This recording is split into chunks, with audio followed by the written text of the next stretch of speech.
In the 14th century, Japanese samurai relied on a specific equipment called the kabuto gata. These were highly rigid, helmet-shaped condoms carved out of tortoise shells. A few centuries later in Europe, the process was a bit softer, but significantly more grueling.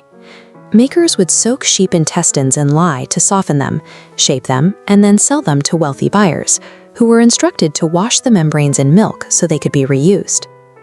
Fast forward to World War I, you find soldiers deep in muddy trenches stretching these crude sheaths over their rifle barrels to keep moisture out. For most of human history, the condom was a highly stigmatized luxury item. It was crude, deeply uncomfortable, and often locked behind heavy societal shame. These crude workarounds weren't outliers. They were the first desperate iterations of a technology that humans simply couldn't wait for science to perfect. Because of that demand, a thriving black market emerged. By the 18th century, discreet storefronts like Mrs. Phillips's shop on Half Moon Street in London were busy distributing what they carefully called implements of safety. Buyers had to use serious linguistic acrobatics to get what they wanted. You couldn't walk in and ask for a condom. You asked for French letters or simply armor.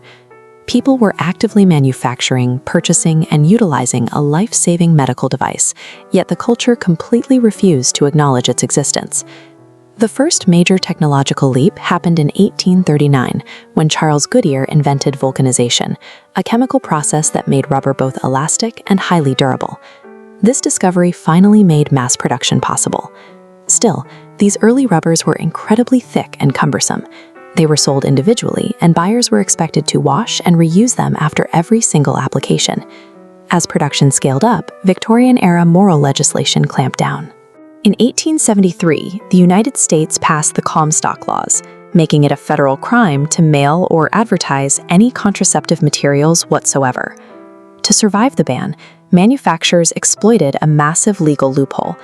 They dropped the concept of birth control completely and exclusively rebranded their inventory as hygiene products for gents, meant solely for disease prevention. Industrial breakthroughs hold very little power when aggressive moral legislation successfully forces the resulting innovation to hide behind pharmacy counters. That moral posturing held firm until the First World War. Driven by strict purity campaigns, the American military outright refused to issue condoms to deploying troops. This chart reveals the catastrophic cost of that policy. Standard combat casualties were entirely dwarfed by over 400,000 soldiers sidelined by syphilis and gonorrhea. The infection rate crippled the military's combat readiness. Facing an absolute logistical nightmare, the military finally abandoned its prudishness. By World War II, the government was printing aggressive public health warnings like this one and packing millions of standard-issue victory condoms into soldiers' prophylactic kits. Faced with a choice between moral censorship and a functioning fighting force, the military brass chose the latter. As the military embraced the product, the technology improved again.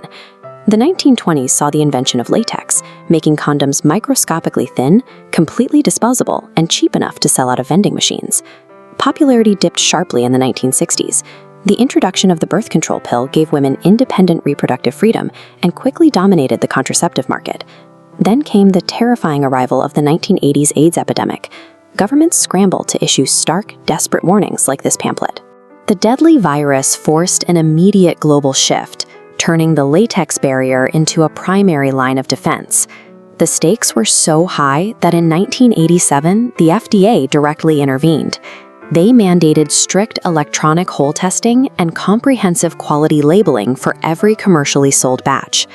By the end of the 1980s, the condom had moved from a back-alley contraceptive to a strictly regulated medical necessity, backed by the full weight of federal oversight. Looking at today's global map, we see a massive $8 billion industry heavily driven by high-volume manufacturing giants in China and India, turning out billions of units every single year. Material science continues pushing engineering forward. Modern research introduced polyurethane options, internal female condoms, and even tests with graphene to maximize microscopic strength.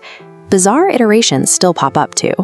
German engineers attempted a spray-on latex application, and developers in South Africa created the Rapax, a controversial device lined with jagged hooks. Despite centuries of religious bans, aggressive legal suppression, and intense cultural shame, This incredibly simple physical barrier survived.